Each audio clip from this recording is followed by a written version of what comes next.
পুরোদমে ইসরায়েল, ফিলিস্তিন, Hezbollah, Iran চলছে ভয়াবহ যুদ্ধ। এরই মাঝে আমাদের হাতে এসেছে নতুন কিছু তথ্য, জানিয়ে দেব এ নিয়ে সর্বশেষ আপডেট। সংবাদগুলোর শুরুতেই শিরোনাম। ইসরায়েলের অস্ত্র কারখানায় এবার ভয়াবহ হামলা চালিয়েছে লেবানিজ যোদ্ধারা। এদিকে হামাস প্রধান সিনহুয়ার মৃত্যু তদন্তে নেমেছে ইসরায়েল। জানিয়ে দেব ইসরায়েলের সঙ্গে যোগ সাজশের অভিযোগে ইরানে 12 ব্যক্তিকে গ্রেপ্তার। এরপরেই জানাবো লেবাননের সংঘাতপূর্ণ এলাকায় স্কুল বন্ধের নির্দেশ। সর্বশেষ জানাবো শাহেদ ড্রোনের আরো উন্নত সংস্করণ আনলো ইরান, ভয়ে থরকম্প শুরু ইসরায়েলের। শুনছিলেন আন্তর্জাতিক গণমাধ্যম থেকে নেওয়া সর্বশেষ আপডেট সংবাদগুলোর শিরোনাম। এবারে বিস্তারিত। ভিউয়ার্স, আপনারা জানেন ইসরায়েল ফিলিস্তিন পুরোদমে যুদ্ধ চলছে, আর মুসলিম বিশ্ব বারবার ইসরায়েলকে যুদ্ধ বন্ধ করে শান্তির পথে ফিরতে আহ্বান করছে। ফিলিস্তিনের গাজা দখল বা জাতিগত নিধনের বিপক্ষে এবং গাজার আয়তন অপরিবর্তিত রাখার পক্ষে মত দিয়েছে। নেতানিয়াহুর সরকার অবশ্য কোনো কিছুকেই তোয়াক্কা না করে যুদ্ধ চালিয়ে যাচ্ছে। হাজার হাজার ফিলিস্তিনকে হত্যা করেও যেন মিটছে না তাদের রক্ত পিপাসা। এখন তারা লেবাননেও আগ্রাসন শুরু করেছে।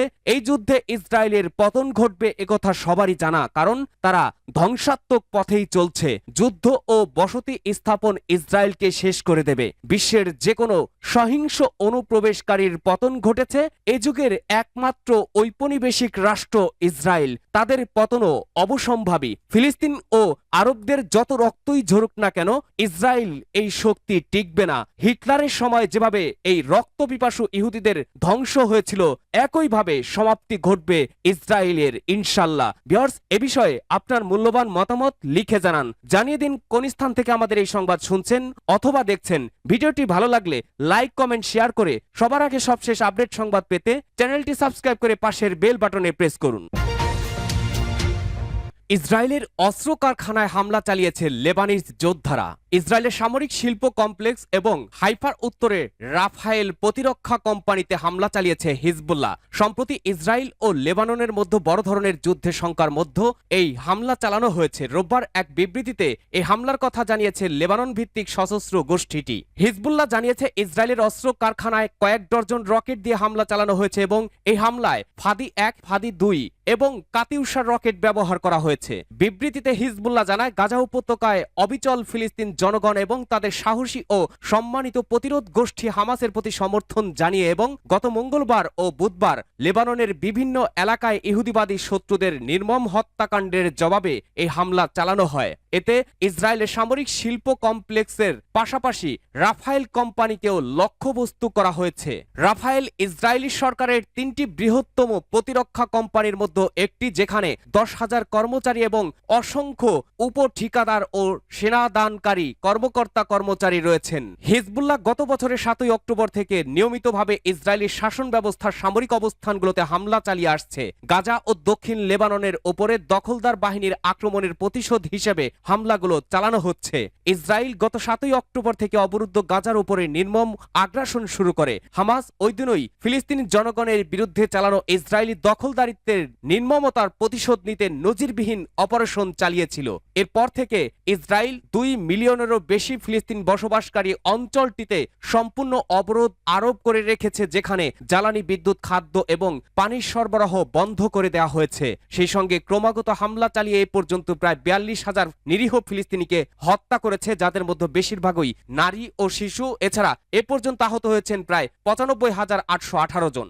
হামাস প্রধান সিনহুয়ার মৃত্যুর তদন্তে নেমেছে ইসরায়েল। গত মাসে ইসমাইল হানিয়ার মৃত্যুর পর হামাসের রাজনৈতিক প্রধান হিসেবে নিয়োগ দেওয়া হয় ইয়াহিয়া সিনহুয়ারকে। বেশ কিছুদিন ধরেই নিখোঁজ রয়েছেন তিনি। অনেকের ধারণা মৃত্যু হয়েছে সিনহুয়ারের, জানিয়ে বেশ কয়েকটি গণমাধ্যম প্রতিবেদনও প্রকাশ করেছে, যার পরিপ্রেক্ষিতেই এবার সিনহুয়ার মৃত্যু হয়েছে কিনা নিশ্চিত হতে তদন্তে নেমেছে ইসরায়েল। ইসরায়েলের মিডিয়া রিপোর্ট অনুযায়ী গাজায় আইডিএফ এর একটি হামলায় হামাস প্রধান নিহত হয়েছে বলে ইসরায়েল ডিফেন্স ফোর্সেস আইডিএফ গোয়েন্দাদের পক্ষ থেকে দাবি করা হয়েছে। হয়েছে জানিয়েই এবার তদন্ত করা হবে, কেননা সাম্প্রতিক সপ্তাহে সিনহুয়ারের সঙ্গে যোগাযোগ করা যাচ্ছে না। টাইমস অব ইসরায়েলের মতে সিনহুয়ার মৃত্যুর খবরটি একটি জল্পনা হয়ে থাকতে পারে, কেননা এখন পর্যন্ত সিনহুয়ার মৃত্যুর বিষয়টি নিয়ে কারো কাছে তেমন কোনো শক্ত প্রমাণ নেই। এদিকে একটি ইসরায়েলি সংবাদপত্র বলেছে সিনহুয়ার অপ্রত্যাশিতভাবে নীরব কিনা তা খুঁজে বের করার জন্য তদন্ত চলছে।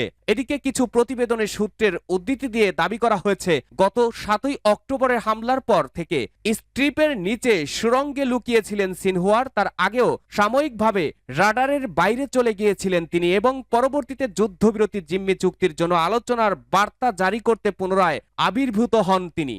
ইসরায়েলের সঙ্গে যোগ সাজেশ অভিযোগে ইরানে 12 ব্যক্তিকে গ্রেপ্তার। ইরান অভিযোগ করেছে ইসরায়েলের সঙ্গে যোগ সাজশ করে ইরানের নিরাপত্তা বিঘ্নিত করার পরিকল্পনা করায় 12 ব্যক্তিকে গ্রেপ্তার করা হয়েছে। ইরানের রেভলিউশনারি গার্ডস এই তথ্য নিশ্চিত করেছে। রেভলিউশনারি গার্ডসের এক বিবৃতিতে বলা হয়, ইসরায়েল ও তার পশ্চিমা মিত্র, বিশেষ করে যুক্তরাষ্ট্র, দীর্ঘদিন ধরে ফিলিস্তিনের গাজা ও লেবাননের জনগণের বিরুদ্ধে ষড়যন্ত্র করছে। তারা তাদের লক্ষ্য পূরণে ব্যর্থ হয়ে এখন ইরানের নিরাপত্তা ব্যবস্থাকে দুর্বল করার চেষ্টা করছে। বিবৃতিতে আরও উল্লেখ করা হয়েছে, ইরানের 6টি প্রদেশ থেকে এই 12 জনকে আটক করা হয়েছে, তবে তাদের গ্রেপ্তারের নির্দিষ্ট সময় ও স্থান প্রকাশ করা হয়নি। মধ্যপ্রাচ্যে আবারও উত্তেজনা বৃদ্ধি। লেবাননের সশস্ত্র গোষ্ঠী হিজবুল্লাহর ব্যবহৃত হাজারো পেজার ও ওয়াকিটকি বিস্ফোরিত হওয়ার পর মধ্যপ্রাচ্যে সাম্প্রতিক উত্তেজনা আরও বৃদ্ধি পেয়েছে। ইসমাইল হানিয়ার গুপ্ত হত্যা ও মোসাদের জড়িত থাকার অভিযোগ সম্প্রতি ইরান ফিলিস্তিন নেতা ইসমাইল হানিয়ার হত্যার জন্য ইসরায়েলের গোয়েন্দা সংস্থা মোসাদকে দায়ী করে। গত জুলাইয়ে তেহরানে ঘটে যাওয়া এই গুপ্ত হত্যায় ইসরায়েলের সংশ্লিষ্টতার অভিযোগ উঠলেও ইসরায়েল সরাসরি এর দায় স্বীকার করছে না। তবে যুক্তরাজ্যর দ্য টেলিগ্রাফে প্রকাশিত এক খবরে দাবি করা হয়, ইসরায়েল এই হত্যাকাণ্ড বাস্তবায়নের জন্য ইরানেরই কিছু নিরাপত্তা এজেন্টকে ভাড়া করেছিল। ইরান ও ইসরায়েলের মধ্যে চলমান এই উত্তেজনা মধ্যপ্রাচ্য অস্থিতিশীল পরিস্থিতি সৃষ্টি করছে। ইরান অভিযোগ করছে এই অঞ্চলে ইসরায়েল ও তার পশ্চিমা মিত্রদের নানান ষড়যন্ত্র তাদের অভ্যন্তরীণ নিরাপত্তাকে হুমকির মুখে ফেলেছে। লেবাননের সংঘাতপূর্ণ এলাকায় স্কুল বন্ধের নির্দেশ। লেবাননের সংঘাতপূর্ণ এলাকায় স্কুল বন্ধের নির্দেশ দিয়েছে কর্তৃপক্ষ। দেশটির শিক্ষা ও উচ্চশিক্ষা মন্ত্রণালয়ের মিডিয়া অফিস ঘোষণা করেছে, সম্প্রতি যুদ্ধে ক্ষতিগ্রস্ত এলাকায় সব শিক্ষা প্রতিষ্ঠানকে বন্ধ রাখতে নির্দেশ দেওয়া হয়েছে। লেবাননের ন্যাশনাল নিউজ এজেন্সি এনএনএ বরাতে আল জাজিরা সোমবার 23 সেপ্টেম্বর এই খবর জানিয়েছে। এনএনএ আরও বলেছে, শিক্ষার্থীদের এবং সংশ্লিষ্ট জেলাগুলোকে বন্ধের বিষয়ে জানাতে নির্দেশ দেওয়া হয়েছে। এর আগে লেবানিজ ইউনিভার্সিটির দক্ষিণের শহর সিডন, নাবাতিহ এবং টায়ারে থাকা শাখাগুলো বন্ধের ঘোষণা দিয়েছে। প্রসঙ্গত, সম্প্রতি লেবাননের বৈরুতের শহরতলিতে ওয়াকিটকি ও পেজার বিস্ফোরণে ব্যাপক হতাহতের ঘটনা ঘটে। ইসরায়েলি এই হামলায় হিজবুল্লাহর একাধিক ঊর্ধ্বতন কমান্ডার সহ 37 জন নিহত হন। প্রতিশোধ নিতে রবিবার 22 সেপ্টেম্বর ইসরায়েলের উত্তরাঞ্চলে ঝাঁকে ঝাঁকে রকেট ছড়ে লেবাননের সশস্ত্র গোষ্ঠীটি। হিজবুল্লাহর মুহুমুহু এই রকেট হামলায় ইসরায়েলের রামাত ডেভিড ঘাঁটি সহ আশপাশের এলাকায় ব্যাপক আতঙ্ক ছড়িয়ে পড়ে এবং সেখান থেকে লক্ষ লক্ষ ইসরায়েলি পালিয়ে যেতে বাধ্য হয়। শাহেদ ড্রোনের আরো উন্নত সংস্করণ আনল ইরান। রাশিয়া ইউক্রেন যুদ্ধে ব্যাপক আলোচনার জন্ম দেয়া শাহেদ ড্রোনের নতুন ভার্সন আনল ইরান। মধ্যপ্রাচ্যের চলমান উত্তেজনার মধ্যে শনিবার এক সামরিক কুচকাওয়াজে প্রথমবারের মতো উন্মোচন করা হয় ড্রোনটি। ইরান ইরাক যুদ্ধ স্মরণে আয়োজিত বিশেষ প্রতিরক্ষা সপ্তাহের উদ্বোধনী দিনে প্রথমবার জনসম্মুখে আনা হয় নতুন ব্যালিস্টিক মিসাইল জিহাদ। ইরানের দাবি, দুটি সমরাস্ত্রই আরো কার্যকর ও নির্ভুল হামলা চালাতে সক্ষম। ইরাক ইরান যুদ্ধের স্মরণে ইরানে শুরু হয়েছে বিশেষ প্রতিরক্ষা সপ্তাহ।